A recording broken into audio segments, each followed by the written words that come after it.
Wala na sila. Kaya pala. Ay, isang kwenta yun. Mga rap trip mo mga yun. Hindi, pero kaya ko naman eh. Alam mo kaya kung ano hindi ko kaya? Yung sumakit yung ngipin ko. Mas masakit. Sana bali yung buto ko. Mas masakit pala yun. Kaya yun yung inisip ko. Sabi na lang masakit daw. Eh bakit kung nagpapatato, wala namang, hindi naman umaano yung mukha nila. No?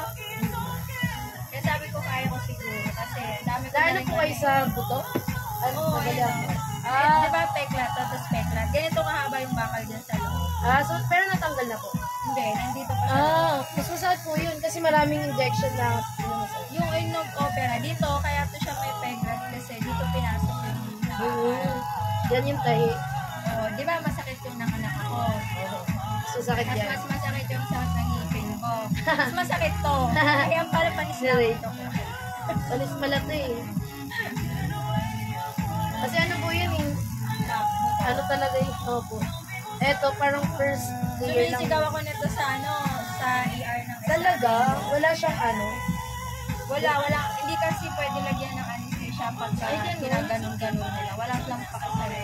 Bakit? Pero pampatulog wala rin. Wala din. Pero nung inopera, syempre meron. Nung bago lang, hindi pwede lagyan gawin. Kasi baka, para malaman nila yung kung saan yung Oo, kung saan ka aaray.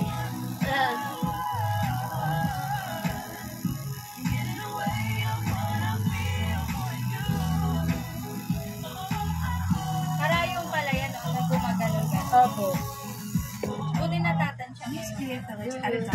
Sa akin kaya yan sunflower kasi maganda yung meaning ng sunflower. Tapos pag pumunta ako kay papa ko, gusto ko yellow yung dalhin ko sa kanya. Hindi sunflower kasi bihira sunflower. Saka pag nagkaroon ng Minsan mahal lang niya, yung ano diba? niya, pag bloom niya. Oo, minsan lang. Basta May pag month lang. binisita ako sa punto niya, yellow yung dinadala ko. Kaya pag may yellow na flower, alam nila tita sa akin galing.